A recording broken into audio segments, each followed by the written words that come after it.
everyone, again welcoming you all in Excellence Point. In today's session, we are going to cover our other two parts of the tenses, that is about the perfect and perfect continuous tense, which will be covered in all the three tenses for the present, past and future.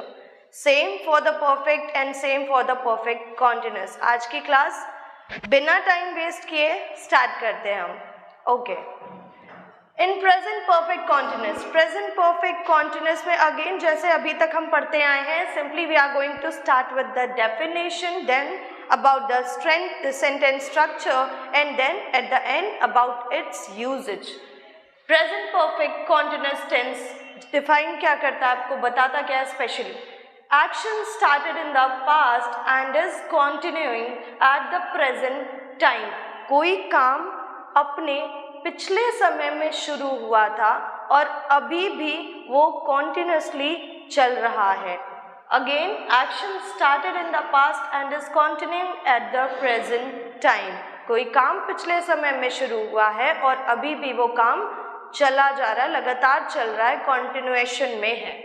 They have been playing for 2 hours. 2 घंटों से वो लगातार खेल रहे हैं. पहले भी खेल रहे थे, अभी भी they are playing. Sentence structure आपको फ्रेम जो करना है again with the affirmative, negative, interrogative and negative interrogative sentences.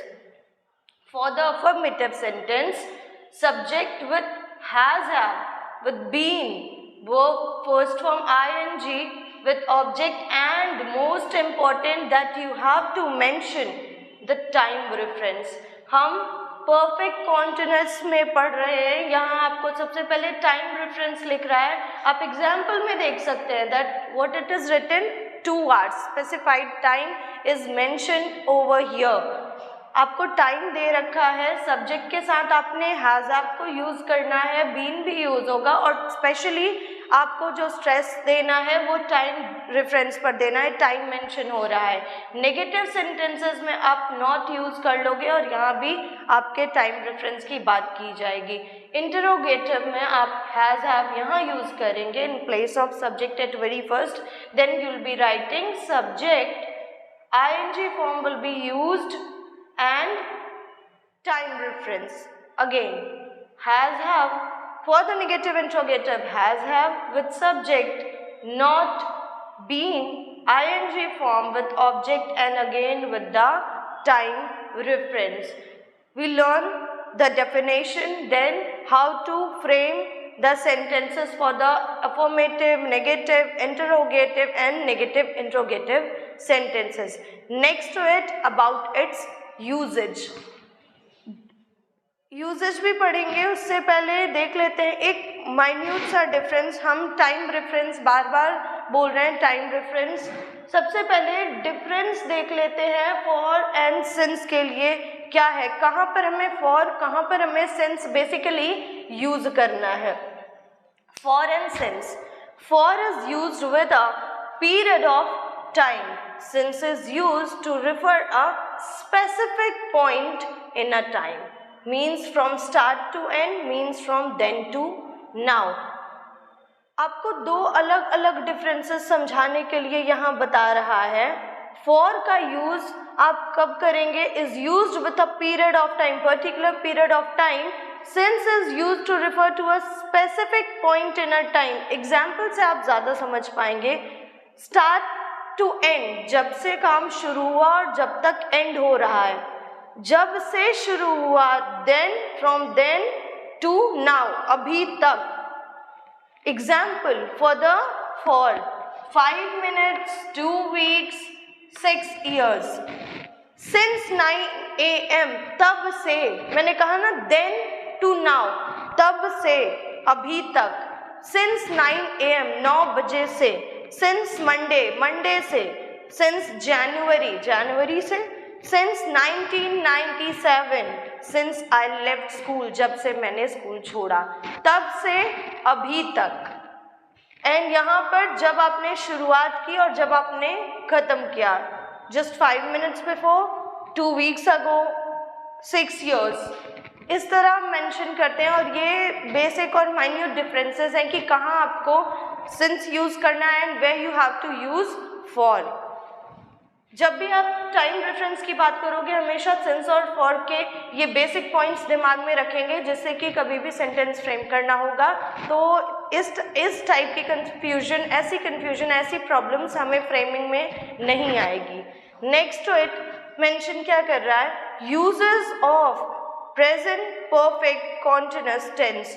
अभी यही पढ़ रहे हैं, प्रेजेंट परफेक्ट कॉन्टिन्यूअस ही पढ़ रहे हैं, तो हमने डेफिनेशन पढ़ी, डेफिनेशन पढ़ने के बाद सेंटेंस स्ट्रक्चर पढ़ा, देन फॉर और सिंस के डिफरेंसेस पढ़े। अभी हम पढ़ेंगे इसके यूजेस क्या है। Okay, action started in the past and has continued up to the present moment.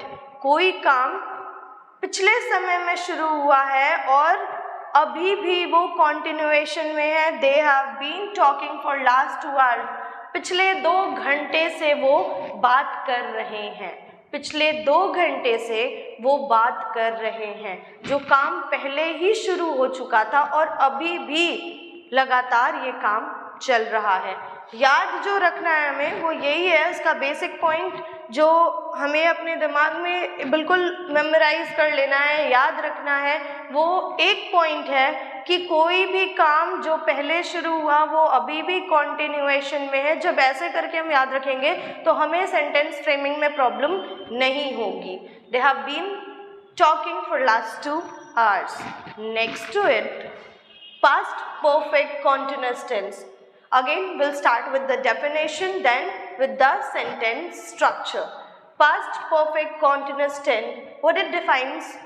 Action that began in the past, continued in the past, and also ended at a defined point in the past. कोई काम पिछले समय में शुरू हुआ और पिछले समय में ही लगातार चल रहा था, and also ended at a defined point in the past, और ख़त्म भी हो गया ये पिछले समय में, because हम बात कर रहे हैं past perfect continuous tense, जहाँ पर पिछले पुराने समय की बात हो रही है। perfect that is about to end and continuation जो पुराने समय में चल ही रहा था और पुराने समय में ही ख़त्म भी हो गया।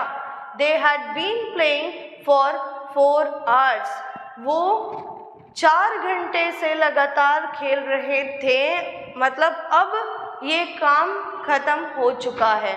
4 घंटे उन्होंने लगातार खेला था, तो अभी ये काम प्रेजेंट टाइम में कंटिन्यूएशन में नहीं है, because what it is writing actually continued in the past and also ended at a defined point in the past। पिछले समय में ही ये काम ख़त्म हो चुका है। Next, about the sentence structures.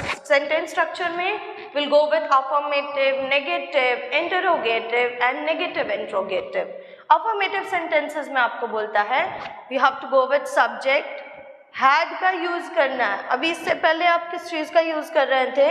Need to remember, has have use हो रहा था because यहाँ बात हो रही थी continuous की, but right now we are talking about perfect continuous, तो हम यहाँ had use करेंगे। Again with the time reference for the negative, had with not and time reference। Again for the interrogative you are framing the question sentences, had is at first and then again with the ing form because there is something written about the continuous form, time reference and negative interrogative sentences की जब बात करेंगे तो हमें यहाँ had, then again been ing form with the time reference। तो अभी एक बार रिवाइज करेंगे क्या क्या हमने देखा।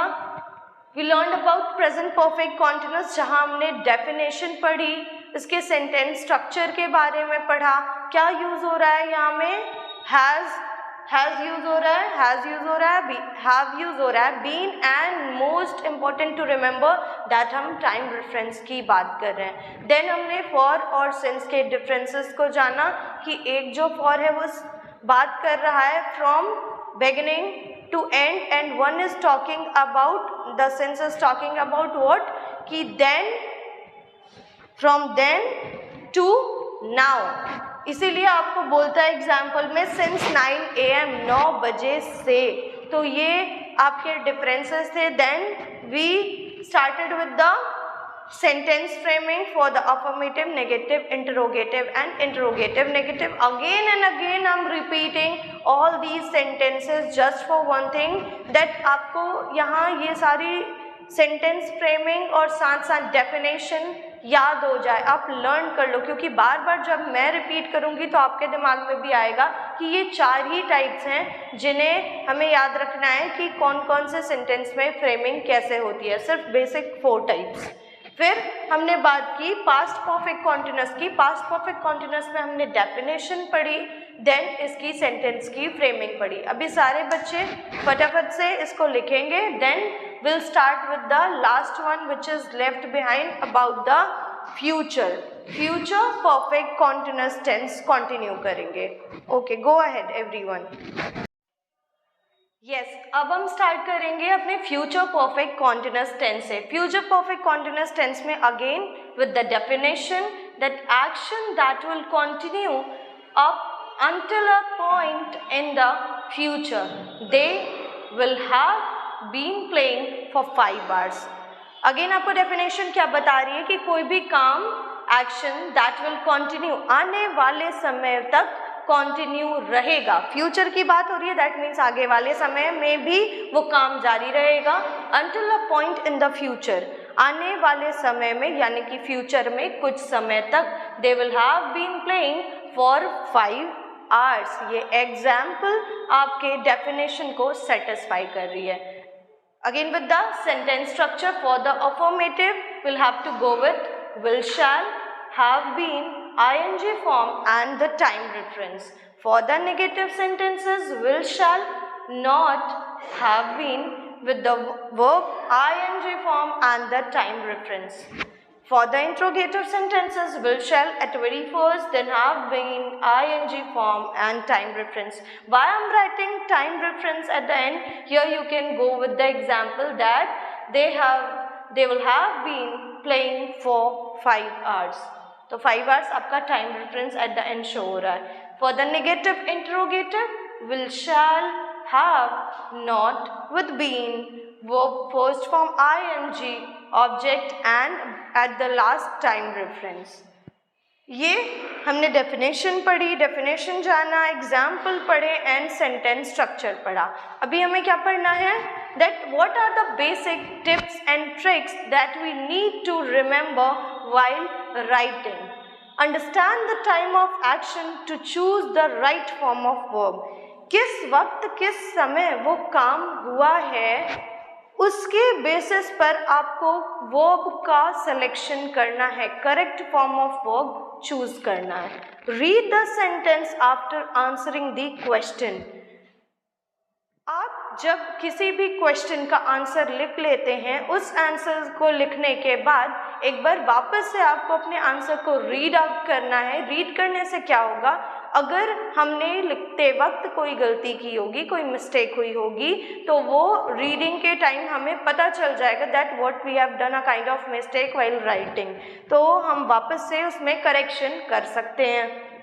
Next, try to eliminate the option on the basis of sentence structure. जो भी सेंटेंस की फ्रेमिंग की है आपने, जो भी सेंटेंस स्ट्रक्चर चूज़ किया है, लिखा है, उसके बेसिस पे आप करेक्ट ऑप्शन को चूज़ करेंगे। कहाँ आपको हैज़, हैव, कहाँ आपको हैड, कहाँ will, shall, ing form, verb की कौन सी फॉर्म, जो भी यूज़ होना है, ये आप जब सेंटेंस स्ट्रक्चर लिखेंगे तो उसके बेसिस पर आप करेक्ट ऑप्शन को चूज़ करेंगे। नेक्स्ट टू इट, अभी आपने 3 बेसिक टिप्स और ट्रिक्स पढ़े कि किस तरह आपको वेल वे में प्रॉपर तरीके से लिखना है और कैसे, कहाँ पर कौन से टेंसेस के यूज़ को करना है। हमने प्रेजेंट, पास्ट, फ्यूचर और इनके सारे चारों सेंटेंस के types, affirmative, negative, interrogative and negative interrogative पढ़े। टेंसेस होते क्या हैं, इनकी डेफिनेशन भी पढ़ी। आई होप अभी तक की क्लास में मैंने जितने भी पार्ट्स आपको टेंसेस के दिए हैं वो आपको क्लियर हो गए होंगे। नोट्स भी आपको मिल गए हैं, because at every time I use to write the things whatever the tenses I am teaching you, और आपको उससे नोट्स भी मिल गए। आपको कुछ भी अलग से करना नहीं है। नेक्स्ट, अपनी नेक्स्ट वीडियो में, अपकमिंग वीडियो में, I will be going to cover the topic about subject verb concord. Subject verb concord पढ़ाया जाएगा आपको, वो भी इसी तरह वन शॉट वीडियोस होंगी जहाँ पर आपको बहुत लेंदी वे में नहीं पढ़ना है। कुछ बेसिक रूल्स हैं सब्जेक्ट वर्ब कॉन्कर्ड के जिनको आपने याद रखना है। That will help you to go for your board examination as well as. वो सब्जेक्ट वर्ब कॉन्कर्ड सिर्फ आपके बोर्ड एग्जामिनेशन को नहीं, आपके और भी एग्जाम्स होते हैं जिनमें आपका इंग्लिश एक बेसिक सब्जेक्ट है, उसमें हेल्प करेगा। If you will go with all the rules whatever there is in subject verb concord. Will meet you guys with the very next session in the next class. Thank